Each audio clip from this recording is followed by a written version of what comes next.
اس لیے ضروری ہے کہ دنیا میں ہر چیز کا پورا بدلہ نہیں ملتا ہے۔ دنیا میں انسان نیکی کرتے ہیں اور بہت ساری نیکیاں ایسی ہیں جن کا پھل وہ نہیں پاتا ہے، جس کا نتیجہ اور رزلٹ اس کو حاصل نہیں ہوتا ہے، اور دنیا میں بہت ساری برائیاں ایسی ہیں کہ ان کی سزا انسانوں کو نہیں ملتی ہے، اگر ملتی ہے تو مکمل نہیں ملتی ہے، ملتی ہے سزا تو مکمل نہیں ملتی ہے، اس کے لیے آخرت کا ہونا ضروری ہے۔ عقل کا تقاضا بھی یہی ہے اور یہی صداقت اور سچائی ہے۔ ایک انسان ہے، اس نے 10 انسانوں کو مار دیا، یہاں کی عدالت کہے گی اس کو بھی پھانسی پہ لٹکا دیا جائے، تو پھانسی پر تو ایک کو لٹکایا جا رہا ہے، باقی 9 بچے، ان کی سزا کیا؟ آدمی کے دعوے پر دلیل نہیں ہوتی ہے تو بےہودگی پر اتر آتا ہے، بےہودگی پر اتر آتا ہے، پھر وہ اس کو مختلف طریقے سے پروپیگنڈوں کے ذریعے سے، غلط باتوں کے ذریعے سے، جھوٹی تہمت کے ذریعے سے، جھوٹے الزامات کے ذریعے سے بدنام کرنے کی کوشش کرتا ہے تاکہ کوئی اس کی باتوں میں نہ آئے، کوئی اس کے قریب نہ آئے۔ ہمیشہ سے لوگوں کا یہی وتیرہ، یہی طرز رہا ہے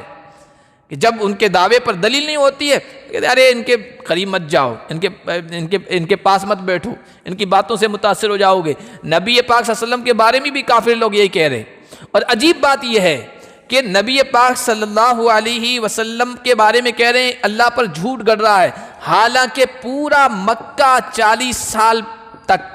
یعنی 40 سال کی عمر تک، جب نبوت نہیں ملی اس سے پہلے تک، آپ کی صداقت، آپ کی سچائی، آپ کی امانت داری، آپ کی دیانت داری پر گواہ تھا۔ وہ تو کوہ صفا پر جب حضور چڑھے ہیں پہلی مرتبہ، اللہ نے کہا چڑھ کر اعلان کرو کہ مجھے نبی بنا کر بھیجا گیا ہے، اسی وقت حضور نے کہا تھا اے لوگو مجھے کیسا پاتے ہو تم؟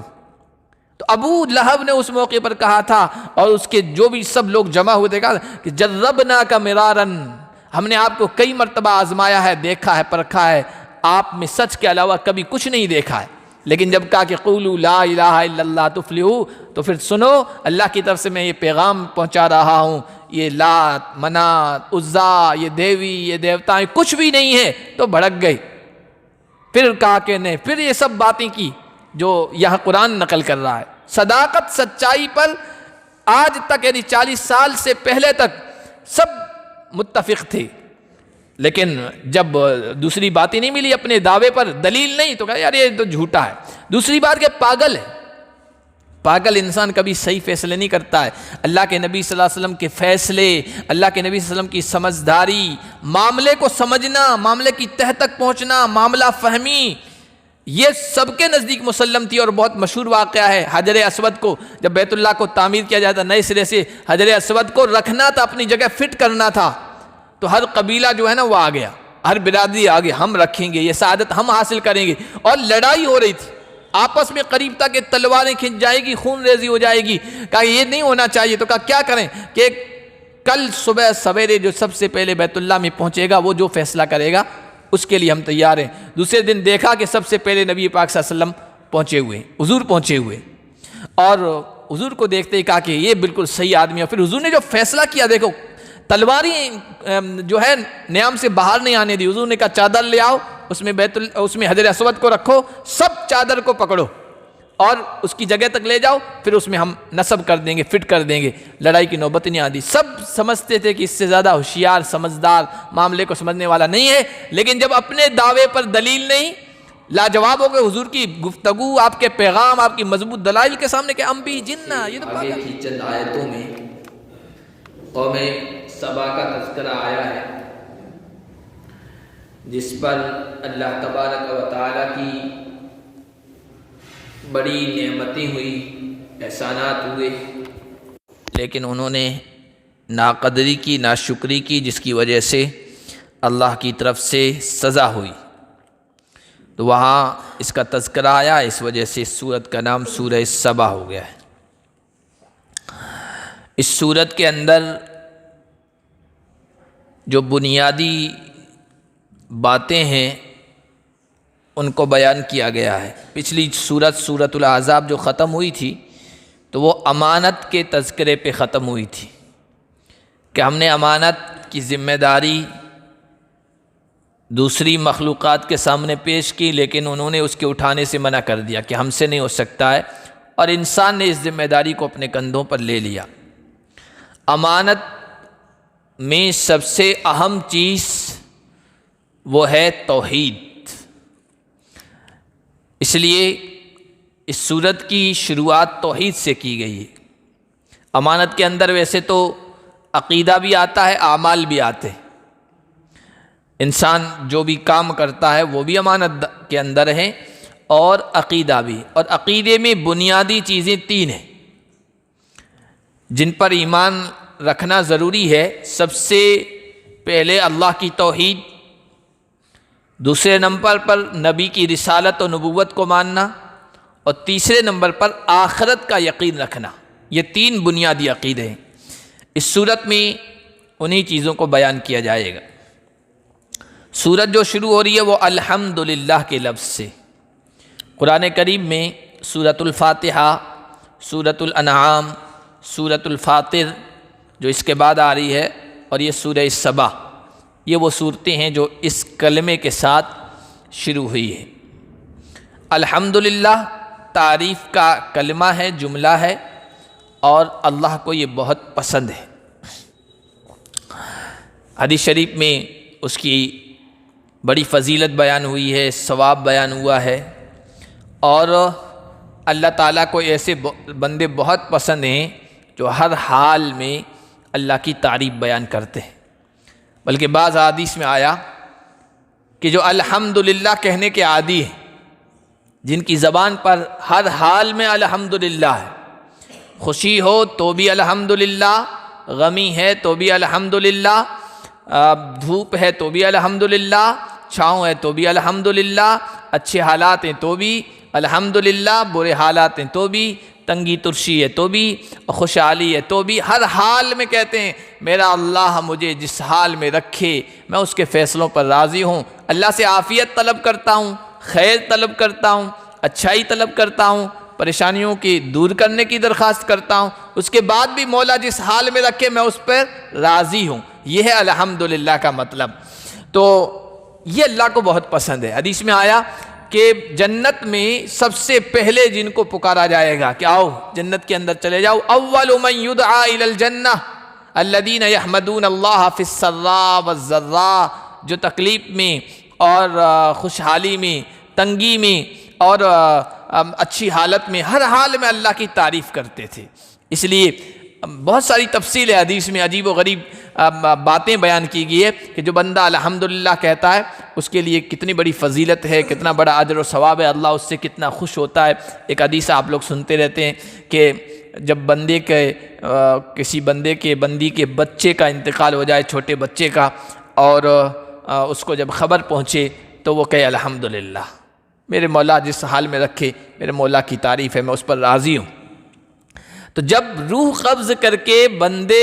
فرشتے اللہ کے دربار میں جاتے ہیں تو اللہ سب کچھ جاننے کے باوجود کہتے ہیں کہ تم میرے بندے کے دل کے ٹکڑے کو لے آئے، تم میرے بندے کے نور نظر کو لے آئے، آنکھوں کی ٹھنڈک کو لے آئے۔ کہاں میرے مولا؟ کہا میرے بندی نے اس پر کیا کہا کہ حمیدک واسترجا، اس نے انا للہ و انا الیہ راجعون پڑھا، اور پھر کہا میرا مولا جس حال میں رکھے میں اس پہ راضی ہوں۔ کہا اچھا اس حال میں بھی وہ الحمدللہ کہہ رہا ہے، میرے فیصلے پر راضی ہے، چلو ابنو لہو بیتا فی الجنہ وسموہ بیت الحمد، جنت میں اس کا ایک محل بنا دو، اس کے گیٹ پہ مین چیز پر لکھ دو بیت الحمد، تعریف کا گھر۔ تو ہمیں ہر حال میں اپنی زبان پر اس جملے کو جاری رکھنا چاہیے۔ اللہ ہم سب کو اس کی توفیق عطا فرمائے۔ فرمایا اللہ ہی کی تعریف ہے جس کے لیے وہ سب چیزیں ہیں جو آسمانوں میں ہیں اور جو زمین میں ہے، وَلَهُ الْحَمْدُ فِي الْآخِرَةِ، آخرت میں بھی اسی کی تعریف ہے۔ اصل میں دنیا میں تعریف تو ہوتی ہے لیکن واسطے سے ہوتی ہے۔ بہت ساری چیزیں ہیں جو اللہ کی نعمتیں ہیں نا، اللہ کے احسانات ہیں، اللہ کی کرم نوازیاں ہیں، وہ واسطوں کے ذریعے سے ہو رہی ہے۔ جیسے ماں باپ کا واسطہ ہے بیچ میں، ہمارے وجود میں آنے میں بیچ میں ذریعہ واسطہ ماں باپ کا ہے۔ ہمیں صحت و تندرستی ملتی ہے، دیتا اللہ ہے، لیکن معالج ڈاکٹر واسطہ بنتا ہے۔ اسی طرح اولاد کے وجود میں آنے کا میاں بیوی کا ذریعہ بنتا ہے، یہ واسطہ بنتا ہے۔ اناج غلہ جو چیزیں بھی ہم کھا پی رہے ہیں اس میں زمین ذریعہ ہے، واسطہ ہے۔ جتنے بھی اللہ کے انعامات اور احسانات ہو رہے ہیں نا، بیچ میں واسطہ بن رہا ہے۔ تو بہت سارے لوگ اس واسطے ہی کوئی سب کچھ سمجھ لیتے ہیں. زمین کو ماتا بنا لیا، آسمان کو پتہ نہیں کیا بنا لیا، اندر دیو کو بنا لیا، اس کو یعنی جو چیزیں مل انہی واسطوں کو سمجھ لیا. تو انسان وہاں دھوکہ کھا جاتا ہے، ان کی تعریف کرنے لگتا ہے. تعریف تو ان کے بنانے والے کرنی چاہیے. مسلمان صاحب ایمان صاحب عقیدہ توحید یہی کہتا ہے سب کچھ اللہ کرنے والا ہے. تو یہ واسطوں کی وجہ سے انسان دھوکہ کھا جاتا ہے. تعریف جس کی کرنی چاہیے واسطوں کے پیدا کرنے والے، اسباب کے پیدا کرنے والے کی، اس کی نہیں کرتا، واسطوں کی کرنے لگ جاتا ہے. لیکن آخرت میں یہ سارے واسطے ختم، یہ سارے واسطے اٹھ جائیں گے. وہاں ڈائریکٹ بس اللہ ہی کی کرم نوازیاں اپنے آنکھوں سے دیکھیں گے، بیچ میں واسطے ختم. تو وَلَهُ الْحَمْدُ فِي الْآخِرَةِ، اصل تعریف تو اس وقت سامنے آئے گی، اللہ کی حمد آخرت میں. وَهُوَ الْحَكِيمُ الْخَبِيرُ، اور وہ بڑی حکمتوں والا ہے. جو بھی کائنات میں اپنے قدرت سے جو چیزیں پیدا کی ہے اس میں بڑی حکمتیں ہیں، مصلحتیں ہیں. ہر انسان کو ہر چیز کی حکمت مصلحت سمجھ میں نہیں آتی ہے، لیکن اللہ جن پر راز منکشف کرتے ہیں، کھولتے ہیں، ظاہر کرتے ہیں، وہ پھر حیران رہ جاتے ہیں، حیرت و استعجاب سے دیکھتے ہیں کہ مولا کی کیا قدرت ہے اور کیا اس کی حکمتیں ہیں. اور الخبیر، باریک بھی ہیں، ہر چیز کا خبر رکھنے والا ہے. يَعْلَمُ مَا يَلِجُ فِي الْأَرْضِ وَمَا يَخْرُجُ مِنْهَا وَمَا يَنزِلُ مِنَ السَّمَاءِ وَمَا يَعْرُجُ فِيهَا، جو کچھ زمین کے اندر داخل ہوتا ہے اللہ اسے جانتا ہے. زمین کے اندر آسمان سے پانی برستا ہے، زمین کے اندر سما جاتا ہے، بیج زمین کے اندر جاتا ہے، کیڑے مکوڑے زمین کے اندر داخل ہوتے ہیں. وما ينزل من السماء، جو کچھ آسمان سے اترتا ہے، فرشتے اترتے ہیں، تقدیر کے فیصلے اترتے ہیں، آسمان سے بارش نازل ہوتی ہے. وما يعرج فيها، اور جو کچھ زمین بیچ میں، وما يخرج منها، زمین سے جو کچھ نکلتا ہے، اناج غلہ نکل رہا ہے، معدنیات نکل رہی ہے، سونے چاندی کی کانیں نکل رہی ہے، گیس پیٹرول نکل رہا ہے، یہ سب چیزیں. اور جو کچھ آسمان کی طرف بلند ہوتا ہے، ہماری دعائیں آسمان کی طرف چڑھتی ہیں، ہمارے اعمال فرشتے لے کر آسمان کی طرف چڑھتے ہیں. وَهُوَ الرَّحِيمُ الْغَفُورُ، اللہ ان سب چیزوں کو جاننے والا ہے، اور وہ اللہ بڑا رحیم ہے. یہ اس کی رحمت ہے، یہ اس کی شفقت ہے، یہ اس کا کرم ہے، یہ اس کا فضل اور اس کی مہربانی ہے کہ دنیا اور کائنات کا یہ نظام چل رہا ہے. اگر اللہ تبارک و تعالیٰ کی مہربانی نہ ہو، اللہ ہماری کوتاہیوں کی طرف دیکھے نا، تو پھر کائنات کا نظام ایک لمحے کے لیے نہ چلے. اس کی رحمت کی چادر سب پر چھائی ہوئی ہے کہ کائنات کا نظام چل رہا ہے. وہ بخشنے والا بھی ہے، کوتاہیوں کو معاف کر دیتا ہے، بھول چوک کو معاف کر دیتا ہے، درگزر کرتا ہے. یہ اللہ تبارک و تعالیٰ کی قدرت، اللہ کا علم، اللہ کی جانکاری، اللہ کے سلسلے میں، اس کی قدرت کے سلسلے میں بیان فرمایا ہے. اس وجہ سے کہ آگے جو اسلام کا بنیادی عقیدہ ہے، عقیدہ آخرت، اس کو ثابت کرنا ہے، اس کو بیان کرنا ہے. اسلام کا بنیادی عقیدہ، اس کا جو نظریہ دنیا کے سلسلے میں، وہ یہ ہے کہ یہ دنیا ہمیشہ رہنے والی نہیں، یہ دنیا ختم ہوگی، یہ دنیا فانی ہے، اس کو زوال کا شکار ہونا ہے، اور اس کے بعد یہ پوری کائنات تباہ کر دی جائے گی، برباد کر دی جائے گی. پھر دوبارہ کائنات کو زندہ کیا جائے گا، اور زندہ کر دینے کے بعد اللہ کے دربار میں پیش کیا جائے گا، اور وہاں پھر جزا اور سزا کا مرحلہ اللہ کے دربار میں پیش آئے گا. اسی کو کہتے ہیں قیامت، اسی کو کہتے ہیں قیامت. تو قیامت کیسے برپا ہوگی؟ لوگوں کو دوبارہ کیسے زندہ کیا جائے گا؟ یہ کیسے ہو سکتا ہے؟ جب قرآن نازل ہو رہا تھا تب بھی قیامت کا انکار کرنے والے موجود تھے، آج بھی موجود ہیں اور آگے بھی رہیں گے. اسی لیے قرآن کریم نے قیامت کو ثابت کرنے کے لیے اللہ کا علم، اللہ کی قدرت، اللہ کی ہر چیز کے بارے میں جانکاری، اس کو بیان کیا ہے. اور دو چیزوں کا ہونا ضروری ہے. دوبارہ کیسے دنیا کو برباد کر کے، ختم کر کے دوبارہ کیسے زندہ کیا جائے گا، اس کے لیے ایک تو قدرت کا ہونا ضروری ہے، اور ایک ہر چیز کے بارے میں جانکاری ہونا ضروری ہے. اللہ نے اپنی قدرت تو انسان کو، جبکہ وہ کوئی تھا ہی نہیں، یا ہر مخلوق کو تھی ہی نہیں، اس کا وجود ہی نہیں تھا، کوئی مثال کے طور پر سمجھانے کے لیے کوئی چیز نہیں تھی، بغیر کسی چیز کے وجود کے اس کو وجود بخش دیا. آج تو لوہا ہے نا، لوہا میٹیریل موجود ہے، اس سے پنکھا بن رہا ہے، اس سے گاڑیاں بن رہی ہے، اس سے ہر چیز بن رہی ہے، پتھر موجود ہے، اس سے یہ ساری چیزیں بن رہی ہے۔ یہ پتھر تھا نہیں، اللہ نے پتھر کو وجود بخش دیا، لوہا تھا نہیں، اللہ نے لوہا بنا دیا، سونا تھا نہیں، اللہ نے سونے کو بخش دیا۔ اس لیے اللہ کا ایک نام ہے بدیع، بدیع السماوات والارض۔ بدیع کا مطلب یہ ہے کہ جس چیز کی کوئی مثال موجود نہ ہو، اللہ تعالیٰ اس کو وجود میں لے آیا، اس کو کہتے ہیں بدیع، انوکھے طور پر آسمان اور زمین کو، کائنات کی چیزوں کو پیدا کرنے والا۔ تو کہتے تھے کافر لوگ لا تاتین الساعہ، ہم پر قیامت نہیں آئے گی، ہم مریں گے اور اس کے بعد دوبارہ زندہ ہوں گے۔ یہ دوبارہ زندہ، چونکہ موت ایسی چیز ہے جس کے بارے میں کوئی شک ہی نہیں کرتا۔ کوئی خدا کو ماننے والا، انکار کرنے والا، ایتھسٹ، ملحد، کوئی بھی انسان ہو، موت کا تو آج تک کسی نے انکار نہیں کیا ہے، کوئی موت کے بارے میں کوئی اختلاف ہی نہیں کرتا ہے، لیکن مرنے کے بعد دوبارہ زندگی ہے اس بارے میں اختلاف کرتے ہیں۔ تو وہ کہتے تھے ہم پر قیامت نہیں قائم ہوگی، تو اللہ نے کہا کہ نہیں، ہم قادر ہیں، پہلی مرتبہ ہم نے تم کو وجود بخش دیا، تو پہلی مرتبہ جو پیدا کر سکتا ہے وہ دوسری مرتبہ بھی بنا سکتا ہے، تیار کر سکتا ہے۔ اور دوسری بات، کیسے پیدا کرے گا؟ انسان مر جاتا ہے، گل سڑ جاتا ہے، ریزہ ریزہ ہو جاتا ہے۔ کچھ انسان ایسے ہیں جو سمندروں کے اندر چلے گئے، ڈوب گئے، پتہ نہیں کون سے جانور سمندر کے ان کو کھا گئے، کسی کو شیر کھا گیا، کسی کو آگ میں جلا دیا گیا، کسی کو راکھ بنا کر اڑا دیا گیا۔ یہ کیسے ان کو منتشر ذرات کو جمع کیا جائے گا؟ تو اللہ تعالیٰ نے اس بارے میں کہا کہ ان چیزوں کو دوبارہ، ذرات کو، بکھری ہوئی چیزوں کو، اجزاء کو دوبارہ وہ شخص وجود میں نہیں لا سکتا جس کو کچھ علم ہی نہیں ہے، اس کو پتہ ہی نہیں ہے کہ کون سی چیز کہاں گئی ہے۔ اللہ تو ایسے علم والا ہے کہ اس کے یہاں کوئی چیز مخفی نہیں ہے، پوشیدہ نہیں ہے، ایک ایک چیز کے بارے میں وہ جانکاری بھی رکھتا ہے، اس کا ریکارڈ بھی لوح محفوظ میں محفوظ ہے۔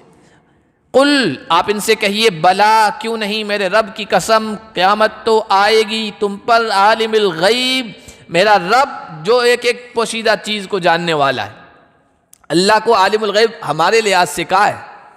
ورنہ اللہ کے نزدیک کوئی چیز غیب نہیں ہے، اللہ کے نزدیک کوئی چیز آڑے نہیں آتی۔ دیوار کے پیچھے کیا ہے وہ ہمارے لیے غیب کی چیز ہے، چھپی ہوئی چیز ہے،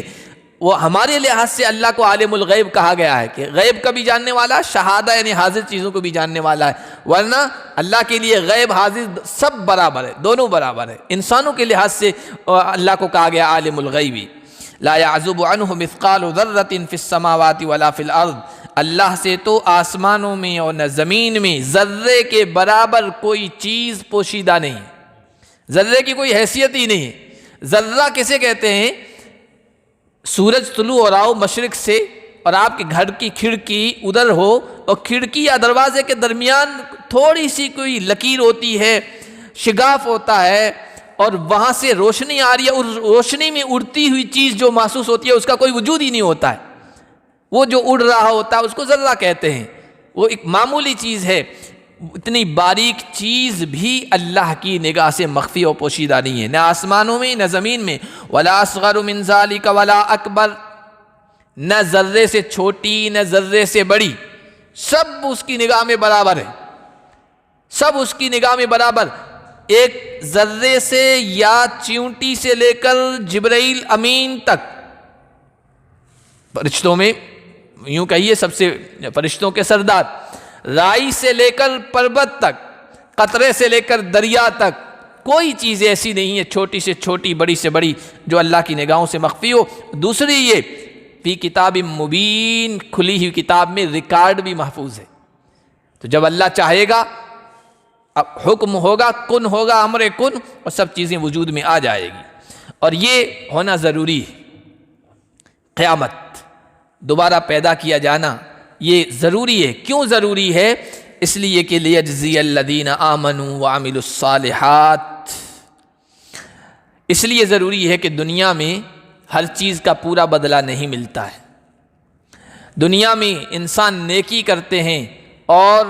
بہت ساری نیکیاں ایسی ہیں جن کا پھل وہ نہیں پاتا ہے، جس کا نتیجہ اور رزلٹ اس کو حاصل نہیں ہوتا ہے،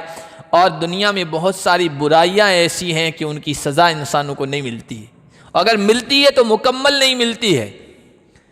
ملتی ہے سزا تو مکمل نہیں ملتی ہے، اس کے لیے آخرت کا ہونا ضروری ہے۔ عقل کا تقاضا بھی یہی ہے اور یہی صداقت اور سچائی ہے۔ ایک انسان ہے، اس نے 10 انسانوں کو مار دیا، یہاں کی عدالت کہے گی اس کو بھی پھانسی پہ لٹکا دیا جائے، تو پھانسی پر تو ایک کو لٹکایا جا رہا ہے، باقی 9 بچے، ان کی سزا کیا ہے؟ 9 کو جو مارا ہے ان کی سزا کیا ہے؟ ایک کیا بدلہ تو پھانسی پہ لٹکا دیا گیا ہے، 9 کو جو مارا ہے اس کی سزا اس کو کہاں ملے گی؟ ایک جرم کی سزا ملی ہے، کئی دوسرے جرم اس نے کیے، جرائم کیے، اس کی سزا کہاں؟ اس لیے عقل کا بھی تقاضا یہی ہے، حکمت کا تقاضا بھی یہی ہے، اور یہی صداقت اور سچائی ہے کہ مرنے کے بعد دوبارہ زندگی ہے، جہاں نیکی کا بدلہ بھی پورا پورا ملے گا اور بدی اور برائی کی سزا بھی پوری پوری ملے گی۔ اور اللہ نے فرمایا ہم قیامت اس لیے برپا کریں گے تاکہ ایمان اور نیک عمل کرنے والوں کو بدلہ دیں۔ اولئک لہم مغفرۃ ورزق کریم، یہ ایمان والے، عقیدہ جن کا درست ہے اور جن کے اعمال ٹھیک ہیں، یہ وہ لوگ ہیں جن کے لیے اللہ کے ہاں بخشش ہے، معافی ہے اور پاکیزہ رزق ہے۔ پاکیزہ رزق، جنت میں مقام مل گیا، اور جنت میں پھر جو روزی ملے گی، جو برتنے کی چیزیں ملے گی انسان کو کھانے کے لحاظ سے، پینے کے لحاظ سے، وہ رزق کریم اس کو کہا گیا۔ اس لیے رزق کریم کہا گیا کہ ایمان والے تو یہاں پر بھی رزق کریم ہی ہوتا ہے، یعنی حلال اور جائز روزی وہ حاصل کرتے ہیں، لیکن دنیا کے اندر جائز اور حلال روزی اور رزق حاصل کرنے کے لیے بھی تگ و دو کرنی پڑتی ہے، محنت کرنی پڑتی ہے، جد و جہد کرنی پڑتی ہے، مشقت اٹھانی پڑتی ہے، لیکن جنت میں جو کچھ ملے گا وہاں ان کو کوئی مشقت نہیں اٹھانی پڑے گی۔ کریم منع عزت والی روزی، یعنی وہاں یہ ظاہری جو محنت مشقت ہے وہ بھی نہیں اٹھانی پڑے گی، بس جی میں آئے گا وَلَكُمْ فِيهَا مَا تَشْتَهِي أَنفُسُكُمْ، جو جی میں آئے گا وہ فوراً حاضر ہو جائے گا۔ اس لیے وہاں کی چیزوں کو رزق کریم کہا گیا ہے۔ وَالَّذِينَ سَعَوْا فِي آيَاتِنَا مُعَاجِزِينَ أُولَئِكَ لَهُمْ عَذَابٌ مِّن رِجْزٍ أَلِيمٌ، قیامت اس لیے ہم برپا کریں گے جو ہماری آیتوں کو تھکا دینے کے لیے، عاجز کرنے کے لیے، بے بس کر دینے کے لیے، ہمارے پروگرام کو یعنی دین اسلام، دین توحید کو فیل کرنے کے لیے کوشش کر رہے ہیں،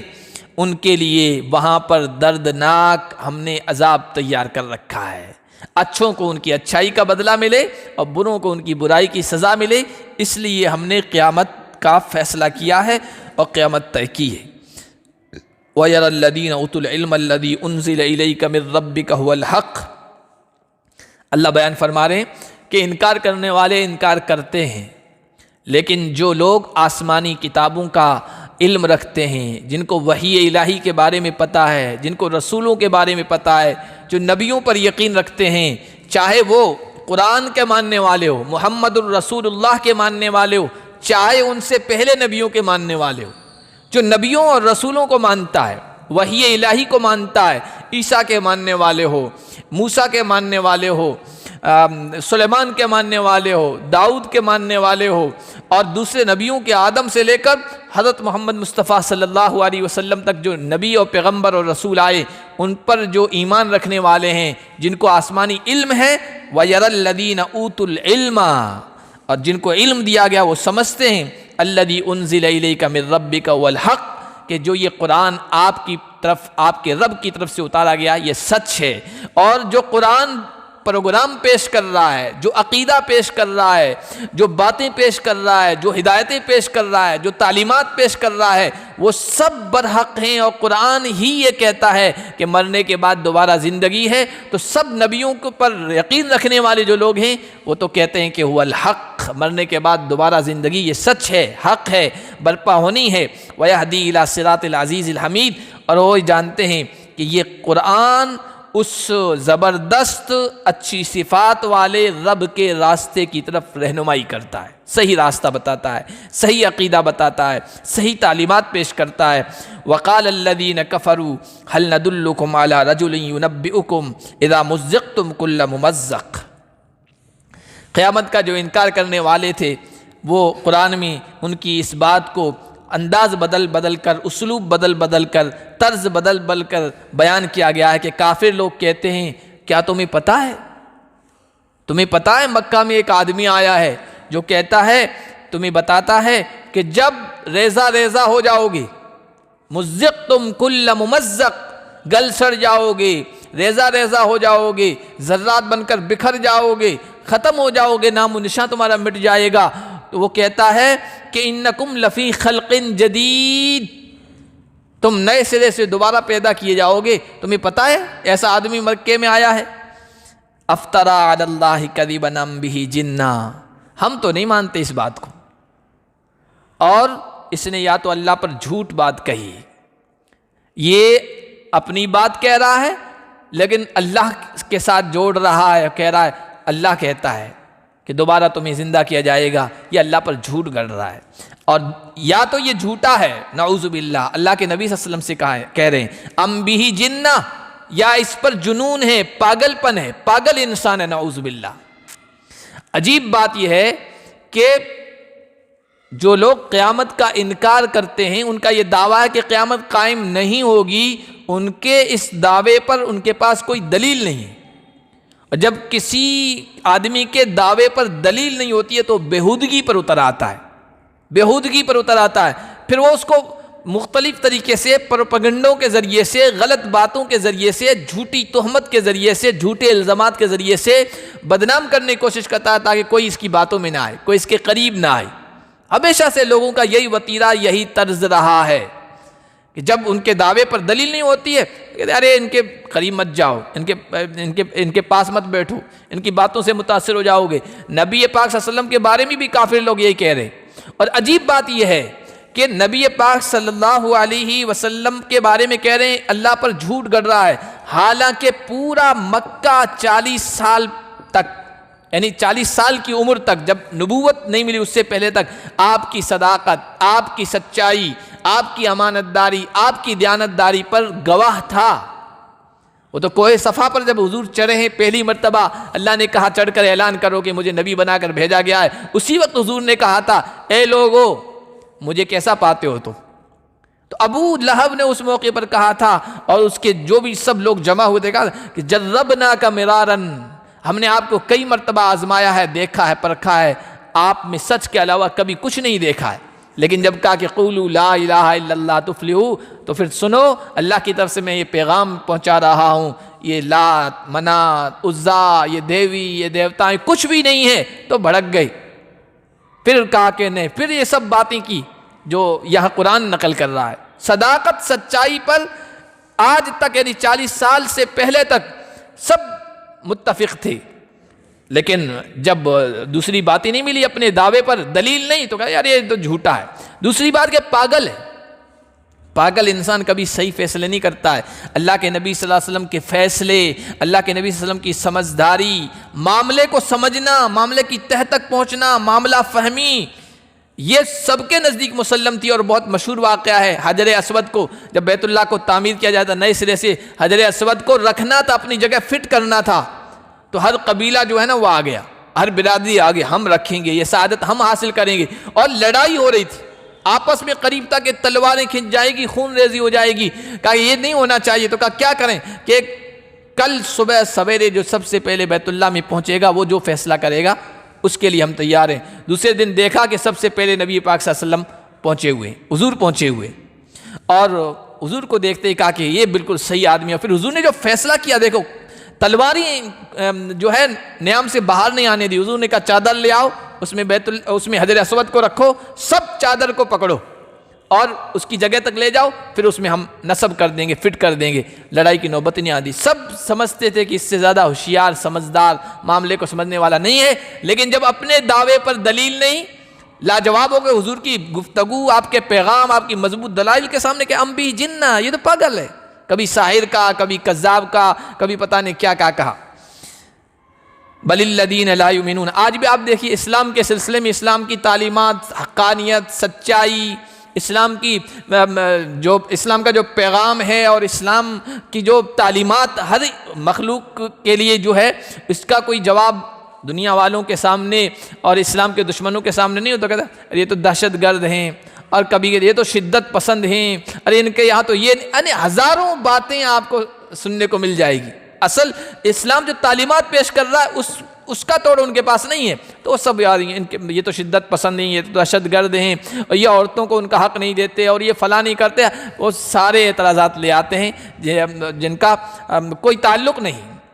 بہرحال بل الذین لا یؤمنون بالآخرۃ فی العذاب والضلال البعید، اللہ فرما رہے ہیں جو لوگ آخرت پر ایمان نہیں رکھتے وہ عذاب میں ہیں اور کھلی ہوئی گمراہی میں ہیں۔ افلم یروا الی ما بین ایدیہم وما خلفہم من السماء والارض، جو انکار کر رہے ہیں کیا یہ نہیں دیکھتے اپنے آگے کی چیزوں کو، اپنے پیچھے کی چیزوں کو، اور زمین و آسمان میں؟ ان نشأ نخسف بہم الارض، یعنی ہماری قدرت میں، زمین میں، آسمان میں غور و فکر کریں، ہم سب کچھ کر سکتے ہیں، مرنے کے بعد دوبارہ زندہ بھی کر سکتے ہیں، اگر ہم چاہیں تو ان کے جرموں کی پاداش میں زمین کے اندر دھسا دیں یا آسمان سے کوئی ٹکڑا گرا دیں، سب کو تباہ برباد کر دیں، سب کو تہس نہس کر دیں، لیکن اللہ ایسا نہیں کر رہے ہیں۔ ان فی ذالک، اللہ چاہے تو 1 منٹ میں سب کو تباہ و برباد کر دے۔ قوم لوط کو اٹھا کے پٹک دیا، ساری قوم کو نام و نشان مٹا دیا۔ تاریخ میں اور بھی اس طرح کے واقعات پیش آئے، اللہ کی قدرت کے 1923 کا واقعہ امریکہ میں بتایا گیا کہ کسی ایک جگہ اللہ کی طرف سے دھنسنے کا عذاب، نخسف بہم الارض، ہم ان کو زمین کے اندر دھسا دیں۔ قارون کو دھسا دیا گیا، قرآن نے اس واقعہ بیان کیا ہے۔ 1923 میں امریکہ میں واقعہ پیش آیا، زمین دھسی، وہاں کی جو آبادی تھی تقریباً 1 لاکھ سے زائد لوگ دھس گئے اندر۔ اس طرح اور بھی واقعات پیش آتے رہتے ہیں، زلزلوں میں، یہ زلزلے کیا، یہ دھسانے کے واقعات اللہ اپنی قدرت سے کبھی کبھی دکھاتے رہتے ہیں۔ اگر اللہ کا غصہ اور جلال کی صفت سامنے آئے تو ان کے جرموں کی پاداش میں 1 منٹ میں، 1 لمحے میں سب کو دھسا دے یا آسمان سے کچھ گرا کے ان کو ختم کر دے۔ بے شک اس میں نشانی ہے اور اس بندے کے لیے جو اللہ کی طرف رجوع کرنے والا ہے، جو اللہ کی طرف توجہ کرنے والا ہے، وہ یہ سمجھتا ہے کہ دیکھو اللہ کا رحم ہے، اللہ کی کرم ہے، اللہ کی رحمت ہے کہ اللہ ہماری طرف رحمت کی توجہ کیے ہوئے ہے، تو ہمارا کام چل رہا ہے، یہ دنیا پنپ رہی ہے۔ اگر اللہ کا غصہ سامنے آ جائے تو 1 لمحے میں سب کو ختم کر دیا جائے۔ ان فی ذالک، بے شک اس میں نشانی ہے ہر اس بندے کے لیے جو اللہ کی طرف رجوع کرنے والا۔ اگر اللہ ہماری خطاؤں، ہمارے گناہوں اور ہماری بدماشیوں کی طرف دیکھے نا،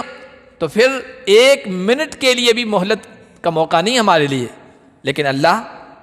رحمت کی چادر ساری مخلوق پر ڈھانپے ہوئے ہے اور ڈالے ہوئے ہے۔ اللہ پاک ہم سب کو قرآن کریم کی ان تعلیمات اور ہدایات کو سمجھنے کی توفیق عطا فرمائے۔